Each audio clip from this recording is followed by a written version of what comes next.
जिया कैसे जाए, ये जीने का भी बड़ा मामला है। लोगों को जीना कहाँ आ रहा है। याद रखिए, श्वासों को लेने का नाम जिंदगी नहीं है मात्र। श्वास तो सभी लेते हैं, कीड़ी भी श्वास लेवे, मकोड़ो भी श्वास लेवे, माछर भी श्वास लेवे, श्वास तो सब लेवे, जीव जिता भी है सब श्वास तो लेवे। तो पछे आपा ही श्वास लेवा वाणे जूर जू आवा वाणे जूर जू मर जावा, तो पछे मतलब कहिए जीने रो। जीवन तो ऐसा होना चाहिए कि इस दुनिया में आने के बाद आपकी जिंदगी महज गंदगी बनकर न रह जाए, प्रभु की बंदगी बन जाए। ऐसी जिंदगी होनी चाहिए, ये जीवन है। आप रामचरितमानस पढ़ोगे ना तो आपको समझ में आएगा। बेटो केड़ो होनो, बाप केड़ो होनो, मां केड़ी होनी, पत्नी केड़ी होनी, भाई केड़ा होना, सासू केड़ी होनी, बहू केड़ी होनी, और सबरो अपनो अपनो एक रोल है, अपनो जीवन है कि कैसा कैसा जीवन जिया जाए। भगवान राम जी ने जीवन जिया और आज भी। अब भगवान राम जी तो त्रेता युग में हुए थे ना, उसके बाद तो द्वापर युग आया, द्वापर युग के बाद फिर कलयुग आया, कलयुग को भी इतने साल निकल गए, 5000 साल निकल गए। लेकिन उधर वो 8,64,000 निकल गया द्वापर युग। फिर भी इतने लाख साल बीत गए, उसके बावजूद भी राम जी को याद किया जाता है। राजनीति में भी कोई स्पीच, कोई स्टेटमेंट देना होता है तो लोग कहते हैं राम राज्य लेके आना है। वहां भी राम जी को याद करते हैं, क्योंकि उनका राज्य ऐसा था, उनका जीवन ऐसा था, उन्होंने प्रजा का हित किया था, उन्होंने सबके हित की बात की थी, सबके भले की बात की थी। इसलिए हर व्यक्ति उनको अपना आदर्श मानता है। मैं निवेदन करना चाहता हूं सज्जनों कि इस दुनिया में आपका जीवन ऐसा हो, जिंदगी ऐसी हो कि आपकी मृत्यु भी महोत्सव बन जाए। इस दुनिया से जब जाओ तब भी उत्सव में जीवन आपका हो कि भाई इस आदमी ने जीवन बहुत बढ़िया जिया, कमाल का जीवन, कमाल की जिंदगी जी।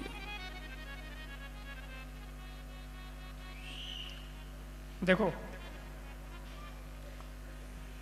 दिवाली रो त्योहार आवे नहीं तो दिवाली रो त्योहार मत लक्ष्मी जी रो पूजन हो गए, वो तो वही है। लेकिन जो बच्चे हैं, जवान हैं, उनको सबसे ज्यादा खुशी किस में होती है? पटाखे फोड़ने में। कि भाई दिवाली आई है, मैं तो पटाखा फोड़ना, बस आनंद करूंगा, तो बड़ा वो होता है। और पटाखा फोड़े उन्हें बड़ो आनंद आवे। लेकिन इन पटाखा फोड़ने की जो सारी प्रक्रिया है, इन सारी प्रक्रिया में बहुत लोग इन्वॉल्व होते हैं, खूब लोग जुड़े हुए होते हैं ना, ग्रुप के साथ में फोड़ते हैं, आनंद करते हैं पूरा। तो इस पटाखे फोड़ने की प्रक्रिया में सबको खुशी होती है, वो ठीक है, लेकिन मुख्य रूप से 3 जनों को खुशी होती है, सबसे ज्यादा 3 जनों को। किस किस को? नंबर 1, देखो विश्लेषण हो रहा है पटाखे फोड़ने का। आप तो इतने सालों से फोड़ते आ गए, लेकिन कभी सोचा नहीं। अब सोचो 3 जनों, मैं भी फोड़ता था पहले दिवाली के समय। किसको नहीं होती खुशी पटाखे फोड़ने की, बहुत इच्छा होती है। लेकिन फिर एक उम्र आती है तो फिर अपना काम पूरा हो जाता है। टास्क दिया था भगवान ने, वो पूरा कर लिया, अभी कंप्लीट, प्रोजेक्ट ही कंप्लीट हो गया, तो फिर मन खत्म हो जाता है छोड़ने का। तो अब नहीं छोड़ता मैं, पहले छोड़ता था। पटाखे फोड़ने में क्या है, 3 जनों को खुशी होती है। नंबर 1, जो पटाखे बाजार से खरीद के लाता है उसको। नंबर 2, जो खुद पटाखा छोड़ रहा है, उसको, जो आग लगाता है उसको। और नंबर 3, जो पटाखे छूटते हुए देख रहा है उसको। 3 लोग मुख्य हो गए, उसको हमने वो किया, विभाग बना दिया। लाना, जो पैसा खर्च करता है ना, उसको खुशी होती है, क्योंकि पटाखा छोड़ा और पटाखा अगर फूटा तो वो पैसे जिसने खर्च किए वो कह रहा वाह बढ़िया पटाखे लेके आया मैं, शानदार, महंगे थे, पैसे तो लगे लेकिन फूटते ही पैसे वसूल हो गए, छूट गया, आवाज बढ़िया हुई, रोशनी हुई, सब अच्छा हुआ, तो भाई अपना तो पैसा वसूल हो गया। अभी जो छोड़ रहा है उसको भी गौरव होता है।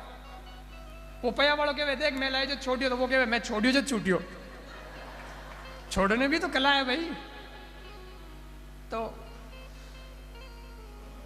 उसमें भी जिगर चाहिए। और जो छोड़ने वाले को भी खुशी होती है, लेकिन सबसे ज्यादा आनंद जो लेता है वो देखने वाला लेता है। ओ आगो बोरे वे और देखे, और पूरा ध्यान उसी में लगा रहता है, वो पटाखे की ओर ही नजर रखता है, एकदम उसका लक्ष्य है। अर्जुन की जैसे दृष्टि होती है वैसा पूरा, और पूरा देखता है कैसे छूटा था, कैसे फूटा था, आवाज कितनी हुई थी, ऊपर कैसे गया था, फिर रोशनी कैसे हुई थी। छोड़ने वालों तो आनंद नहीं ले सके, देखने वालों ले सके, क्योंकि छोड़ने वालों तो अगरबत्ती लेन ना जितने फूट जाओ है लेकिन आनंद तो लेता है वो देखने वाला, जो देख रहा है बस अपने, देखो क्या आनंद है। लेकिन एक बात है, साहब सारा का सारा खेल किस पे डिपेंड है, किस पे निर्भर है? उस पटाखे पे। वो इतनी फूटियो पे तो ओपया वालों कहीं करे, छोड़ने वालों कहीं करे, देखने वालों कहीं करे, है ना? सब मामला पटाखे पे है। अगर वो नहीं फूटे तो अपना टकाई कहते हैं देसी भाषा में, फुस हो गयो भाई, मिस हो गया ना, खराब निकला, शोर सही नहीं है, फूट नहीं रहा है, ये क्या मतलब है? अच्छा पटाखा भाई जिसको नहीं फूटना होता वो पूरा नाटक और करता, ड्रामेबाजी उसकी देखो आप, छोटे पहले तो सरसराट करे, ऐसे ऐसे करता है, तो वो नवन वालों 10 कदम ना छूटे छूटे छूटे, और वो छूटे नहीं भाई, वो पाछो आवे पाछो ने बाट नहीं छोले, यार बाट तो छोली को नहीं, बस की फूटी बाट छोले पाछो लगावे, फिर ऐसे करता है, उसको दूसरी बार और लगाता है, दूसरी बार भी वो कर के रह जाता है, बाट तो आधी जल जाती है, आधी रहे। और उन आदमी ने भी तो इंटरेस्ट है, क्योंकि इंडियन माइंड है, आधा इन्वेस्टमेंट करने के बाद में अब नफा होगा या नुकसान, लेकिन काम तो पूरा करना है, पहला घोड़ा यार। तो वो आधी बाट भी रहेला तो भी उन्हें ट्राई करेला, एक बार और ट्राई करते, फोड़ना तो है, पया बेकार जावे, लेकिन आखिर में वो बाट भी जल जाती है, शोर होता नहीं है, वो मिस हो जाता है, फूटता नहीं। और जब नहीं फूटता है तो जो पैसा खर्च करके उसको लेके आया उसको बड़ी निराशा होती है, यार हमारा पया पानी में गया, कोई मतलब नहीं है, पटाखा खराब है। छोटे उन्होंने बड़ो उत्साह रहे, लेकिन वो भी क्या यार मतलब नहीं, 10 मिनट खराब किया, इस पे छूट नहीं रहा है, इससे अच्छा दूसरा छोड़ते। और जो देखे उन्हें तो घनी निराशा हुए हो, जो देख रहा है बस दृष्टा साक्षी, उसको सबसे ज्यादा तकलीफ होती है। क्यों? क्योंकि एक तो उसको कुछ करना नहीं होता, उसका तो वही है जो है, सो उसका एंटरटेनमेंट कौन कर रहा है? वही पटाखा कर रहा है, और वही नहीं फूटता है, और 15 मिनट तक वो वेट करता है उस पर, अब छूटेगा फूटेगा फूटेगा फूटेगा। लेकिन उसको दुख ये नहीं होता है कि वो नहीं फूटा, उसको दुख ये होता है कि इसके चक्कर में दूसरे फूट रहे थे, वो मिस कर दिए। अरे यार उसको देख लेते, वो कितने अच्छे अच्छे थे, मैं भी इस पे रहा और ये फूटा ही नहीं, तो फिर निराशा तो होती है। और जो फटा के फूट गए वो तो फूट गए, अब क्या मतलब? तो बड़ी निराशा हाथ लगती है।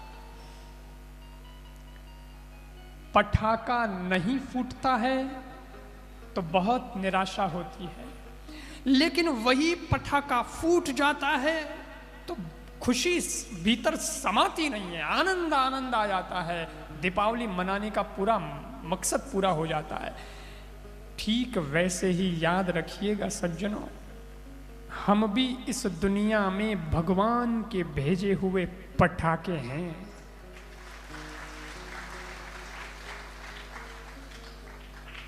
अगर निराशा से जिंदगी जी, आनंद से जिंदगी नहीं जी, पूरा रस नहीं लिया, हताश रहे, फ्रस्ट्रेशन में डिसअपॉइंट होकर के अगर जिंदगी जी ली, गैर रेस्पॉन्सिबिलिटी वाली अगर जिंदगी जी ली, गैर जिम्मेदाराना अगर जीवन जी लिया, कुछ किया नहीं बड़ा काम, बस खाए पिए और चले गए, तो फुस माने जाएंगे, मिस माने जाएंगे। लोग कहेंगे इस पे इन्वेस्टमेंट करना ही नहीं था भगवान को, बेकार निकला ये, कुछ किया ही नहीं यार इसने, तो धरती पे भार बन के रहा, कोई मतलब नहीं। लेकिन याद रखना सज्जनों, मैं बात कर रहा था जीने की, कि जीवन जीना सीखा जाए रामचरितमानस से, और जीवन बढ़िया जीने का मतलब है कि ऐसे पटाखे बनकर ऐसी आवाज करना कि लोग सोए हुए जग जाएं, तुम भी जगो, दुनिया को भी जागृत करके चले जाओ, और तो और जगत को तो खुशी हो सो हो तुम्हारी जिंदगी से, ईश्वर भी खुश हो जाए और कह दे कमाल कर दिया बंदे, मेरी उम्मीदों पे खरा उतर गया तो कमाल करके आया, क्या विस्फोट था तेरी जिंदगी का, तूने वास्तव में जिम्मेदारी निभाई है। ऐसी जिंदगी जियोगे तो हकीकत में दिवाली मन पाएगी। जिंदगी की फिर हर दिन दिवाली होगी, हर दिन नया उत्साह, नया उमंग, जीवन ऐसा हो। जीवन एड़ो जीवनो, रो तो वो जीवन नहीं जीवनो, आए राम गए राम हो गए, क्या मतलब। कई लोग तो रोते ही रहे, मैं देखिया उनको, आप कैसा भी देख लो, कुछ भी देख लो, वो रोते ही रहे। अच्छा कई लोग तो एड़ा भी वे मोनो ही मातो कावे, बहुत दुखी है महाराज, क्या करें। अच्छा भाई अब क्या करें, ऐसा आदमी आ जाए तो उसको तो कुछ कह नहीं सकते, थोड़ा व्यवहार तो रखना पड़ता है। बाकी मुंह नहीं ठाए कि मैं कहीं कर सका, भाई जड़ो करम है बड़ो भोगनो पड़ी, ठीक है सांत्वना दे सकते हैं, भाई बड़े भगवान बढ़िया करे, और क्या। अब उन्हें कौन तो ज्ञान देवे, अरे भाई राम जी ने 14 साल वन में जानो पड़ियो तो तू कई चीज है, कौन समझाए उन्हें। पर बस अरे महाराज बहुत दुखी, क्या दुख है भाई, बेटो नहीं है कि कर चाली आगे, किने आ तकलीफ, धंधो नहीं चल रही हो, किने कई तकलीफ, किने कई तकलीफ, किने कई तकलीफ। अरे भाई तो नहीं है तो उसमें हम तो कुछ नहीं कर सकते। धंधा नहीं चल रहा है तो कर्म मेहनत करो भाई, कहीं मेहनत में कमी रही होगी, कहीं कुछ गड़बड़ रही होगी, तुम शायद जमाने के साथ चल नहीं पाए होंगे, तुम जमाने की बात को समझ नहीं पाए होंगे, कैसे करना है कैसे नहीं करना है। बहुत लोगों को जीएसटी लगने पे तकलीफ हो गई क्योंकि कभी दिया हुआ नहीं। अब तो मैं रो आकर के महाराज के पास में, भगवान के पास में, भगवान कंगाल कर दिया, बेचारा भगवान क्या करेगा। भगवान बोलेगा यार एंड्रॉइड का जमाना है, एप्लीकेशंस का जमाना है, तुम एक सॉफ्टवेयर खरीदते हो, तुम व्हाट्सएप डाउनलोड करते हो, 2 महीने बाद उसका भी अपडेट वर्जन आ जाता है, और अपडेट वर्जन अगर तुम अपडेट ना करो तो तुम्हारा व्हाट्सएप बंद हो जाता है। अपडेट तो करना पड़ता है, तू भी अपडेट हो जा, जीएसटी भर दे, सीधी सी बात है। अपडेट हो जा, फिर देख धंधे का आनंद कैसा आएगा, फिर पता चलेगा यार धंधे की स्टाइल बहुत तगड़ी है, अब तो आनंद आ रहा है। एक बात बताऊं, जिसको तैरना नहीं आता वो पानी से बहुत डरता है। शुरू में तो उसको ऐसा लगता है जैसे गए मर गए, डूब जाएंगे, और अकेला पानी में ही नहीं कूदे वो तो। लेकिन जिन्हें तिरनो आवे पचे वो पानी में कभी निकली गुन हो गए यार। तैरने का तो आनंद है, थोड़ा सा भी थकान वकान होती है, जाओ पानी में, स्विमिंग पूल मिल जाए, कोई नदी मिल जाए, तालाब मिल जाए, थोड़ा घंटा भर तैरो, आनंद आ जाता है, एकदम फ्रेश हो जाते हैं, हल्के हल्के हो जाते हैं। लेकिन ये आनंद कब आता है? तैरना सीखने के बाद आता है, नहीं सीखते तब तक तकलीफ है। ये ऐसा ही है धंधे में भी। अब उनको समझावे कौन, लेकिन वो रोते ही रहेंगे, वो रोते ही रहेंगे। उनको कुछ भी कर दो, उनको लो सुविधा करो तब भी रोएंगे, उनको कितना कुछ कर दो तब भी रोएंगे। उनके लिए प्रार्थना करो, ये करो, अरे भाई हम भगवान से प्रार्थना करेंगे।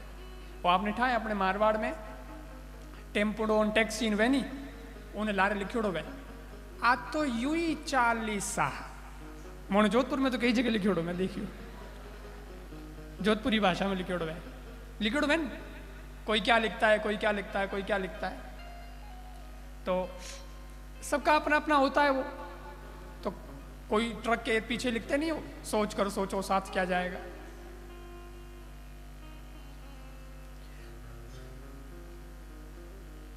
तो वो लिखा हुआ था उस टैक्सी पे कि आज तो यूं ही 40। एक बात बताऊं, ये मैंने पढ़ा, फिर मैंने सोचा इस पे, तो मैंने कहा यार हमको भी कई लोग ऐसे मिलते हैं, किसी के तो टैक्सी पे लिखा है और किसी किसी के बाल पे लिखा है, और तो यूं ही 40 और नहीं उधरे। इसका ऐसा ही है, बस ये ऐसा ही रहेगा।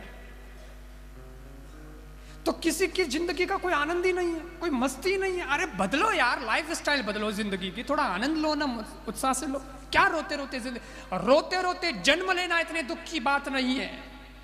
एंट्री अगर थोड़ी गड़बड़ हो गई तो चलेगा, अभी बाकी की फिल्म पड़ी है उसमें तो अच्छा रोल कर ले। हाँ, कोशिश करनी कि एंट्री बढ़िया हो, नहीं हुई तो कोई नहीं, अब उस पर रोना क्या, आगे बढ़ो। और एक बात बताऊं, रोते हुए तो सभी जन्मते हैं, लेकिन एक संत और संसारी के जीवन में फर्क क्या है? संत और संसारी के जीवन में इतना ही फर्क है कि संत और संसारी दोनों ही रोते रोते जन्मते हैं। संसारी रोते रोते जन्मता है, रोते रोते जीता है, रोते रोते ही मर जाता है, मगर संत रोते रोते जन्मता जरूर है, लेकिन वो रोते रोते जीता नहीं, वो हंसते हंसाते हुए जीता है। और इस दुनिया से विदा भी होता है तो खुद हंसते हंसते विदा होता है, पर दुनिया वालों की आंखों में आंसू छोड़ जाता है कि आदमी बढ़िया था। इसका मतलब संत बनने का मतलब अब ये खाली एक कपड़े पहनने से मतलब नहीं है। कपड़े का तो क्या है, कपड़े का कोई लफड़ा नहीं है। अपने तो पैंट सूट पहनने वाला भी संत हो सकता है अगर वो हंसते हंसाते जिंदगी जी रहा है। हाँ, अब ऐसा है, डेफिनेशन बदल दी। अब कपड़ों से खाली कोई नहीं है, कपड़ा पहन लिया यार मामला सही नहीं है तो अपने तो गुण होना, जीवन का आनंद लेना, मस्ती लेनी, हंसते हुए जीवन जिया जाए। कई लोगों ने तुम्हें देखा, बारे तो हंसे की करो यार, ठीक है सब ठीक है, डुप्लीकेट हंसी। कोई तो हंसते, कई हंसे को नहीं। ओ, पेट की कब्जी का तो बहुत सुना है, किसी किसी की तो हंसी पे भी कब्जी लगी हुई है। कब्जी है, हंसी हंसी नहीं आ रही, ये स्थिति। अरे खुल के हंस तो जाए, तो हंसते ही नहीं। कई लोगों ने तो मैं देखा रोवे न, कई तो मैं दमिड़ा लेवे, अरे मारे यूं भगवान मन इस दुख दियो ना। मैं निवेदन करना चाहता हूं सज्जनों कि जीना हो तो फिर ऐसा जीना हो। हमारे शास्त्रों में लिखा है स्वर्ग है, नीचे नरक है, धरती के ऊपर स्वर्ग है। अब वो स्वर्ग है तो सही है, सुना है, देखा तो है नहीं। अजय तो कौन पढ़ियो नहीं, देख लो जहां जब देखी लागे। और जो अपने गया है बडेरा, वे अपने कोई फोन भी जो करने कोई बतायो नहीं, बटे कोई व्हाट्सअप भी जा चलता नहीं है वाला, नहीं तो फोटो आ जाती बटे बैठा भाई। तो ऊपर वाला तो मालूम नहीं है कि नहीं है, कि है तो कैसा है, बड़ा है छोटा है, कितने लोगों की रहने की कैपेसिटी है, क्या है कोई सिस्टम अपने को मालूम नहीं। लेकिन मैं एक ही बात कहता हूं कि हमेशा यही मत रखो कि मरने के बाद स्वर्ग जाएंगे। मरने ये तो है ठीक है, मरने के बाद जब जाएंगे तब जाएंगे, लेकिन हो सकता है स्वर्ग में भीड़ ज्यादा हो सकता है कि आपको जगह मिले या न मिले, तो कुछ ऐसा किया जाए, जिंदगी को ही कुछ ऐसा जिया जाए कि वहां स्वर्ग जाने की जरूरत ना पड़े, स्वर्ग को ही धरती पर लाया जाए। स्वर्ग को ही अपनी जिंदगी से धरती पे उतार दो ना। आप स्वयं ऐसा जीवन जी लो कि लोगों को लगे यार इस आदमी के पास बैठे रहो, यार इसके पास बैठते तो ऐसा लगता है जैसे स्वर्ग में ही बैठे। ऐसा जीवन जियो ना। खुदा ने दी है जिंदगी तो जिंदगी की जीत पर यकीन कर। खुदा ने दी है जिंदगी तो जिंदगी की जीत पर यकीन कर। अगर कहीं है स्वर्ग तो उतार ला जमीन पर, उतार ला जमीन। जीवन सीखना है रामचरितमानस से और मरना सीखना है श्रीमद् भागवत महापुराण से। आ भागवत मरणो सिखावे, मरना है।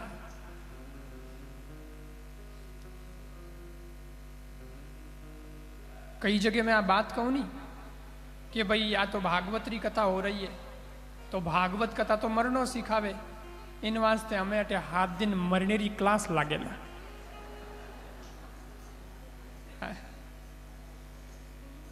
तो बहुत सारे लोग होते हैं वो बोलते हैं नहीं नहीं हमारा फॉर्म मत भरना इस क्लास में। अरे बोले अभी तो जीना है और तुम मरने की बात कर रहे हो, अभी तो जीना है। लेकिन सज्जनों ये मरना कौन सा मरना है? ये ऐसे मरना नहीं है, ये कोई सुसाइड थोड़ी कर रहे हैं, आत्महत्या नहीं हो रही है।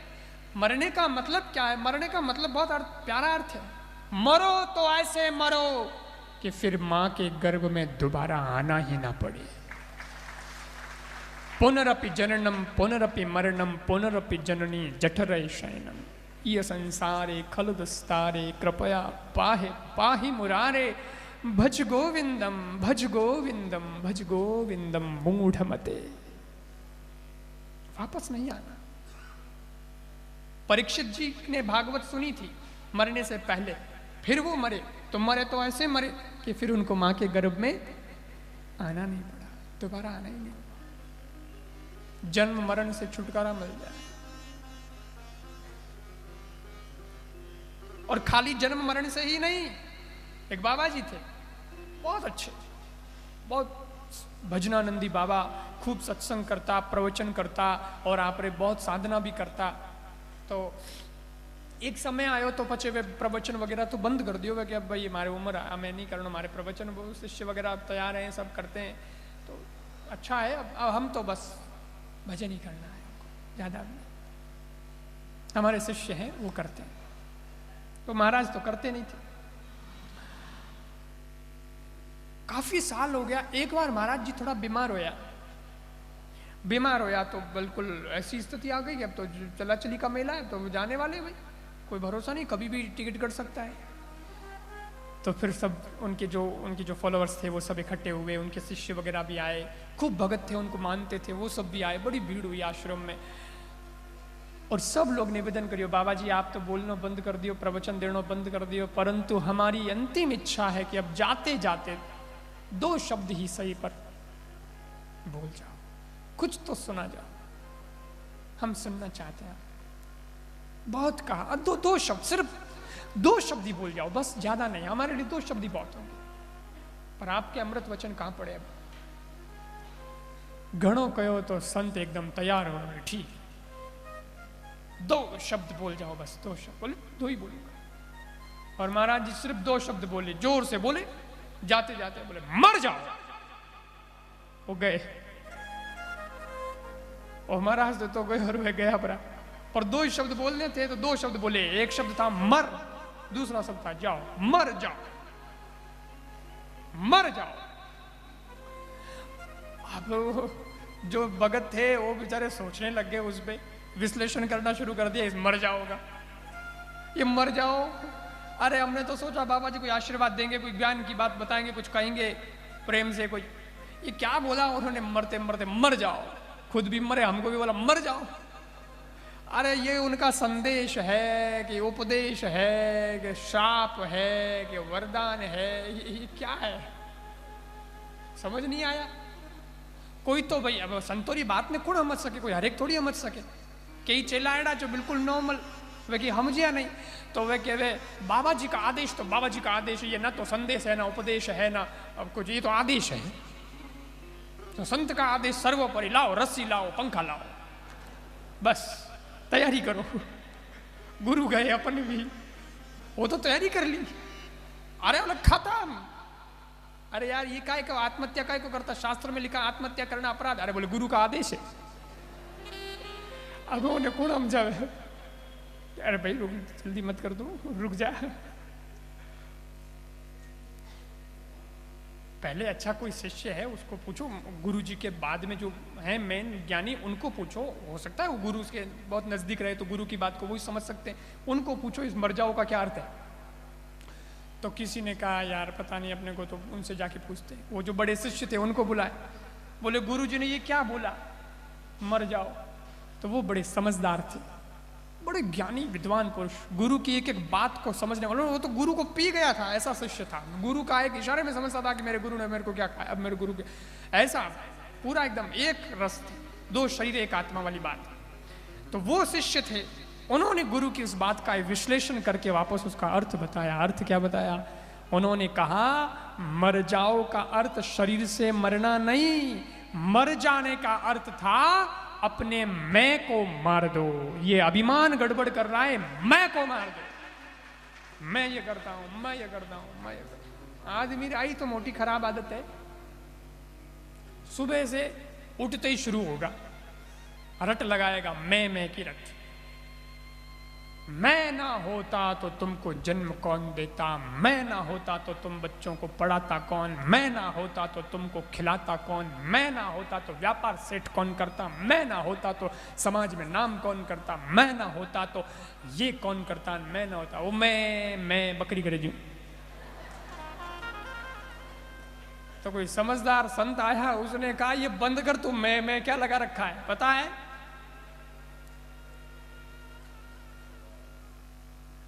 मैं कुछ नहीं होता, मैं तो नुकसान होता है। बोले कैसे? बोले मैं ना ऐसा बोल कि मैं नहीं भैया, मैं नहीं, तो मैं कर रहा है, मैं कुछ नहीं है, क्योंकि मैं नहीं करने में तो कीमत बढ़ती है और मैं करने में कीमत।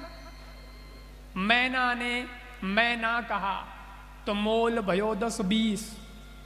मैना होता है तोता मैना, तो मैना वो बोलती मैना। तो मैना ने मैना कहा, मैना ने मैं ना कहा तो मोल भयो 10-20, और बकरी ने मैं कहा तो तुरंत कटायो शीश। तो मैं की रट छोड़ो, ये मर जाओ का मतलब है कि मैं को हटा दो, और जहां मैं होगा वहां गड़बड़ होगी। आदमी कटे भी जावेला तो पर्सनालिटी का बोझ लेके घूमता है ना, ये मैं की वजह से घूमता है। एक बात बताऊं,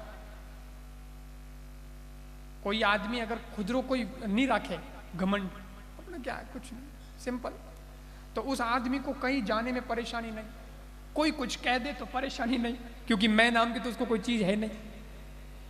गाड़ी है तो ठीक है, नहीं तो पैदल चल चलेंगे, उसकी व्यवस्था नहीं है, कोई नहीं टैक्सी में चल चलेंगे। अच्छा वो व्यवस्था नहीं है, अपने कोई फर्क नहीं पड़ता। अच्छा ऐसा जो होता है उसको कोई 2-4 स्तुति के शब्द करे, अरे आप तो आप है साहब, आप तो आप है, तो भी उसको मैं नहीं आती है, और कोई उसको निंदा करके गाली दे देवे तब भी उसको कोई फर्क नहीं पड़ता है, क्योंकि वो मैं से परे हो गया है। मैं को तो उसने मार दिया है, ऊपर बैठा दिया तब भी ठीक है साहब, नीचे बैठा दिया तब भी ठीक है साहब, उसको कोई पड़ी नहीं। मान अपमान से वो परे हो जाता है। ये मान अपमान का महसूस कब होता है? जब मैं आती है। एक बात है, एक बच्चे को आप कहीं भी बैठाओ, वो कभी बोलता है ऐसे कैसे, हमारा मान सम्मान रखो भाई, हम भी कोई इंसान है, कभी कहता है? नहीं बोलता, वो कभी शिकायत नहीं करता, उन्हें कटे बैठाओ वो में राज्य, क्योंकि अजय उनमें मैं आयो नहीं है। और बड़ा होता है, थोड़ा बड़ा होता है, थोड़ा कुछ बन जाता है, सूट बूट टाई वाई लगाया, फिर कुछ बनाया, तो फिर देखो आप, फिर उसको साहब हम भी कुछ हैं, ऐसे थोड़ी, ऐसे वैसे थोड़ी बैठेंगे, सीट कुर्सी उर्सी लाओ यार, क्योंकि वो नहीं मांग रहा है, उसका मैं कुर्सी मांग रहा है, सीधी सी बात। तो मैं बड़ी खतरनाक चीज है, ये मैं से ही सारी परेशानी है। कुछ लोग बोलते हैं मेरा अपमान कर दिया आपने, मैं सहन नहीं करूंगा, ये तो अपमान है हमारा। एक बात बताऊं, मान करना या अपमान करना ये किसी और के हाथ में है, परंतु अपमानित होना या नहीं होना ये हमारे हाथ में।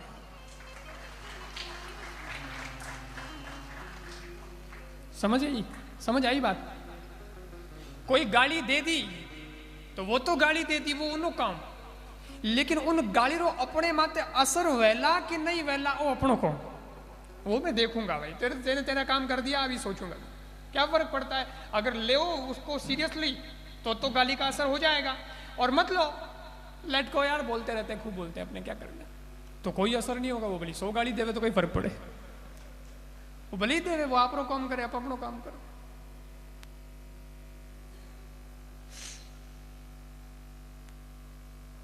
इसलिए इन्फ्लुएंस्ड आप किससे हैं ये आप पे निर्भर है, कोई कुछ करता है उस पर निर्भर नहीं है। महाभारत का युद्ध क्यों हुआ बताओ, महाभारत युद्ध क्यों हुआ? वहां द्रौपदी बोली जाती, वही कारण है। लेकिन मैं आपको नया कारण बताता हूं, सब ये पूरी दुनिया यही कहती है। द्रौपदी बोली कि अंधारा बेटा आंधा हुआ है, और उनसे महाभारत की शुरुआत हुई। ये तो ठीक है, लेकिन कारण कुछ और है।